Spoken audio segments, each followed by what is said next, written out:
TRP ராஜா அவங்க மகனை கூப்பிட்டு, தம்பி நாம இப்படி பாராபட்சமா ஸ்கூலுக்கு வரும்போதெல்லாம் நடந்து கொள்ளக்கூடாது என்று அறிவுரை வழங்க வேண்டும்.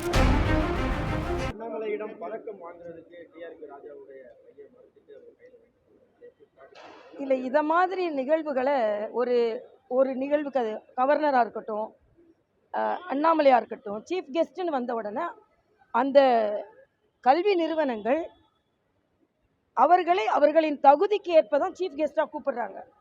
சீஃப் கெஸ்ட்டாக கூப்பிடும் பொழுது அந்த சீஃப் கெஸ்ட்டுக்கு மரியாதை கொடுக்க வேண்டியது அந்த நிகழ்வுகளில் நடைபெறுகின்ற நிகழ்வுகளுக்கும் உரிமை, கடமை, அதே நேரத்தில் அங்கே விருது வாங்குவவர்கள் கடமை. தனிப்பட்ட உணர்வுகளை வெளிக்காட்டுவது சரியானது கிடையாது. திராவிட முன்னேற்ற கழகம் எல்லாவற்றிலும் அரசியல் செய்வார்கள், கல்வி நிறுவனங்களிலும் அரசியல் செய்வார்கள் என்பதை மறுபடியும் நிரூபித்திருக்கிறார்கள். இத்தகைய காழ்ப்புணர்ச்சி அரசியலை தயவு செய்து கைவிட வேண்டும்.